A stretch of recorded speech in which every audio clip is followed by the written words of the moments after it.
నమస్తే, నా పేరు మహేశ్వరి. మాది కుప్పంబాద గ్రామ పంచాయతీ. నేను 2010 నుంచి నేషనల్ ఫార్మింగ్ చేస్తున్నాను. 2020 నుంచి నేను మళ్ళీ ప్యాడీ ప్రకృతి వ్యవసాయం పూర్తిగా చేయడం జరిగింది. నేను ఇలా మాట్లాడే కారణం సిఆర్పి జనార్దన్ అనే ఆయన మా పొలంకి వచ్చి ఆయనే గింజలు తెప్పించి మా కిచెన్ గార్డెన్ నాటించినాడు. అవి నాటుకొని మా ఇంటికి వాడుకుంటూ ఉండగా తర్వాత జనార్దన్ సిఆర్పి అయిన నూటి గార్డెన్ చేసి సూర్యమండలం అనేది ఒక మోడల్ చూపించి దానిలో నువ్వు ఇంటికి తీసుకుని తర్వాత పక్క వాళ్ళకు కూడా అమ్ముకుంటే నీకు 10 రూపాయలు వస్తుందమ్మా అని ఒక ఆశ అనేది చూపించినాడు. అట్లా న్యూట్రీ గార్డెన్ వేసుకున్నాను. తర్వాత దాని న్యూట్రీ గార్డెన్లో నేను నెలకి 3,000 నుంచి 5,000 వరకు నాకు కూరగాకుల్లో కానీ గడజాతిలో కానీ ఆదాయం తీసుకున్నాను. నా ఆహారాన్ని నా ఆరోగ్యాన్ని కాపాడుకోగలిగినాను. తర్వాత 20 సెంట్లు తీసుకున్న ఏటీఎం వేసేదానికి ఫస్ట్ దుక్కి చేసుకుని ఏటీఎంకి 20 సెంట్లు, తర్వాత 4 అడుగులు బెడ్, 1 అడుగు కాలువ తీసుకున్నాను. బెడ్కి 1.5 గ్యాప్ పెట్టుకొని అట్లాగే 20 సెంట్లలో నేను బెడ్లు వేసుకోవడం జరిగింది.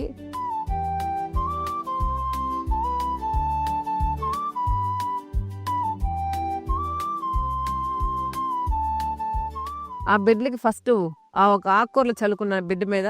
బెడ్ తర్వాత సైడ్లలో బెండ, గోరుచిక్కుడు, వంగ, మిర్చి, టమాటా, అలాగే ముల్లంగి కూడా నాటుకున్నాను.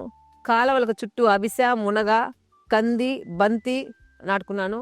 బయోడైవర్సిటీ క్రాప్స్కి పెసుళ్ళు, అలసందులు, మొక్కజొన్న, జొన్న, రాగి, ఉలవలు అవన్నీ సరిహద్దు పంటగా చల్లుకోవడం జరిగింది. సరిహద్దు పంట వల్ల నాకు పంటకనేది రక్షక పంటగా ఏర్పడింది. ఎటువంటి పురుగు బెడద కానీ రోగాలు కానీ చాలా తక్కువగా రావడం జరిగింది.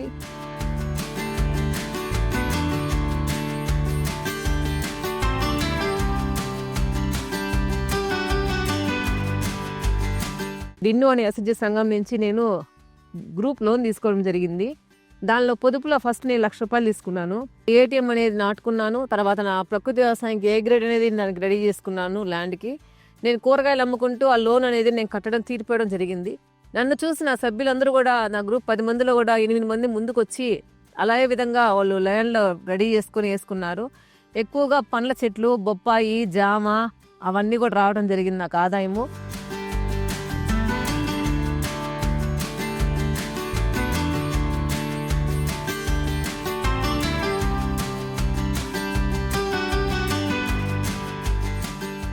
తర్వాత కూరగాయలలో కూడా ఆకుకూరలు ఎక్కువ తీసుకున్నాము. ఆకుకూరల పంట ఎక్కువ నాకు ఆదాయం వచ్చింది. నెలలో 15 రోజులు ఆకుకూరలు వస్తూ ఉంది. సిరిరాకు, తోటాకు, చుక్కాకు అనేది కూడా రావడం జరిగింది. ముల్లంగాకు 45 రోజులకు వచ్చింది గడ్డజాతి. అంతకుముందు ఆకుకూరలు కూడా ముల్లంగి ఆకు ఎక్కువ అమ్మునాను. మా గ్రామంలో కుందేలు అనేది వాళ్ళు సాకుతున్నారు. ఇక్కడ వాళ్ళకి ముల్లంగాకు ఎక్కువ కావాలనేసి చెప్పడం జరిగింది. అందుకని వాళ్ళ కోసమని ముల్లంగాకు కూడా వేసి వాళ్ళకి అందుబాటులో ఉంచేలా కూడా రైతులకి పెట్టాను ఇక్కడ నేను. అంతేకాకుండా నా పొలమే కాకుండా నా పక్క రైతులు కూడా మార్చడం జరిగింది. ఎక్కువగా మేము గ్రామ సమైక్యలోనే మహిళలతోనే మాట్లాడుకొని గ్రూప్ వైజ్గా తీసుకొని శ్రీనిధి కానీ డ్వాక్రా లోన్లు కానీ వ్యవసాయానికి వాడుకుంటూ దీనిలో వచ్చిన ఆదాయం మా డ్వాక్రాలో కట్టుకుంటూ మా కుటుంబ ఖర్చులకు కూడా నాకు సరిపడా అందుతుంది.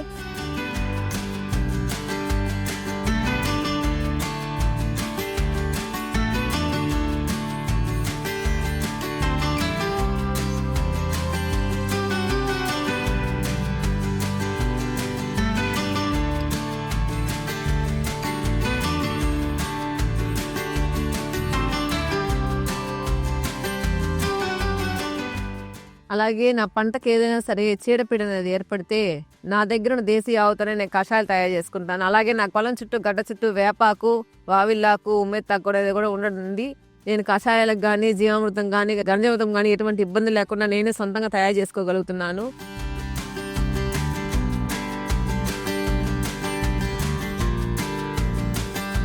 త్వరగా ఎక్కువ వచ్చేసింది పెస్ట్, అది ఫాస్ట్గా ఎమర్జెన్సీ చేయాలంటే బీఆర్సీ నుంచి పద్మనాభం ఆయన ఫోన్ చేస్తే బండ్లో తెచ్చి ఇచ్చేసి మళ్ళీ వెళ్తాడు ఆయన. ఆ విధంగా స్ప్రే చేసుకోవడం కూడా జరుగుతుంది.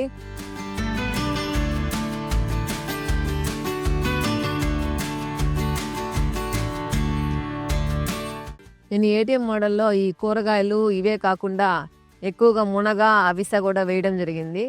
మా గ్రామంలో ఎక్కువగా షుగర్ పేషెంట్లు, బీపీ అనే వాళ్ళు, వయసు అయిపోయిన వాళ్ళు కూడా ఉన్నారు. అంతేకాకుండా వాళ్ళు నేరుగా వాళ్ళకి అవసరమైన మునగాకు, అవిసాకు నా పొలం కాడికే వచ్చి తీసుకోవడం వెళ్ళడం జరుగుతుంది.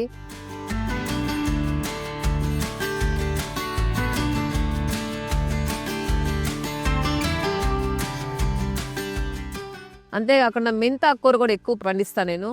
మెంతాకు అనేది చాలా విటమిన్ కాబట్టి చాలా వరకు చాలా మంది నాకు వ్యాపారం అనేది మెంతాకులోనే ఎక్కువ ఆదాయం వచ్చింది. అది 45 రోజులకు రాపోయినా కానీ అందరూ పోటీ మీద వచ్చి నాకు కావాలని కొనుక్కోవడం, నా పొలం దగ్గరే బండాపి రోడ్డు పక్కన కాబట్టి తీసుకోవడం జరిగింది. నాకు మెంతాకులోనే 2500 రూపాయల డబ్బు అనేది రావడం జరిగింది.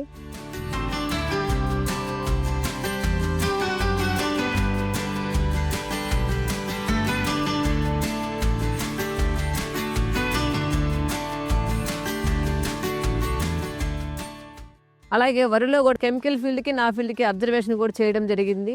వాళ్ళు వేరు ఎంత పొడవు ఉంది దానికి దీనికి కూడా తేడా చూశారు.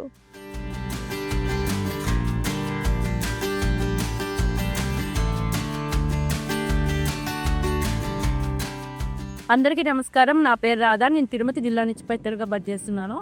ఈ వర్షాల వల్ల మన ఫీల్డ్ ఎలా తట్టుకొని ఉంది, కెమికల్ ఫీల్డ్ ఎలా తట్టుకుంది అనేసి మనము చూడటం జరిగింది.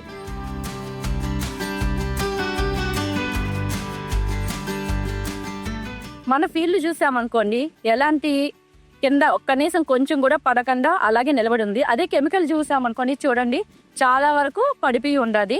ఇంకా మనకి ఆ ఫీల్డ్కి డిఫరెన్స్ చూస్తే, కెమికల్ ఫీల్డ్ చూసామనుకో హైట్ ఎక్కువ ఉంది. మన ఫీల్డ్ హైట్ తక్కువ ఉన్నా కూడా మనకు రూట్ సిస్టమ్ కానీ చుట్టూ మట్టి ఎంతవరకు ఏర్లు తీసుకోవడం జరిగిందో తెలుస్తుంది. అదే కెమికల్ ఫీల్డ్ చూసామనుకోండి, చూడండి మీరే చూడండి ఎలా ఉందనేది. దీనికి రూట్ సిస్టమ్ అనేది తక్కువగా ఉంది, మరి మట్టి అనేది కూడా చాలా తక్కువగా ఉంది. పానికల్స్ విషయంకి వచ్చే ముందుకే దాంట్లో పానికల్స్ అనేవి చాలా బాగున్నాయి, గింజలు కూడా దానికి గట్టిగా ఉన్నాయి. కానీ వీటి వరకు వచ్చే ముందుకి పానికల్ అనేది తక్కువగా ఉంది, మరియు అప్పుడే నల్ల గింజ అనేది పడిపోతుంది. మనకంటూ ఎక్కడ చూసినా దీంట్లో మనకు చుట్టూ చూసినా కూడా వచ్చిన వాటిల్లో పానికల్స్ లో నల్ల గింజ అనేది లేదు. అలాగే టిల్లర్స్ చూసామనుకోండి, మనకు టిల్లర్స్ ఎక్కువగా ఉన్నాయి, వీళ్ళ దాంట్లో కొద్దిగా తక్కువగా కూడా ఉన్నాయి. ఇలా డిఫరెంట్ అనేది చూసాము. కానీ ఇది ఈ క్లైమేట్ కి తట్టుకోలేకపోయింది, కింద వాలిపోయింది. అంటే ఇది జస్ట్ స్టార్టింగ్ స్టేజ్, ఇప్పుడే పానికల్స్ వచ్చిన స్టేజ్. కానీ మంది అలాగే ఉంది. ఇది ఏమవుతుందంటే కెమికల్ బిల్లు పంట నష్టం అనేది ఎక్కువ జరుగుతుంది, మన దాంట్లో అంత జరగదు. కాబట్టి వాళ్ళకే మనకు డిఫరెంట్ అనేది చూసాము. ఇంకా వీళ్ళు చూసారనుకోండి, ఇప్పటికే 3 సార్లు ఎరువులు వేసి వేయడము, దాదాపు ఒక 15,000 దాకా ఎరువులకే ఖర్చు పెట్టేది అనేది జరిగింది. మనము అంత ఖర్చు అయితే పెట్టలేదు. మనం ఇప్పటి వరకు కూడా కానీ జీవామృతం అనేది స్ప్రేయింగ్ చేసాము, మరియు నీమాస్ట్రం 1 టైం స్ప్రే చేసామంతే. నా వేరు వచ్చి 8 అంగుళాలు ఉంది, వాళ్ళు వచ్చి 5.5 ఉనింది. అందువల్ల నాదే బాగుందని చెప్పేసి కూడా మెచ్చుకోవడం జరిగింది. ఆ విధంగా నేను పంట అనేది పూర్తిగా నా నేలని నేచర్ ఫార్మింగ్ కింద చేసుకోవడం జరిగింది.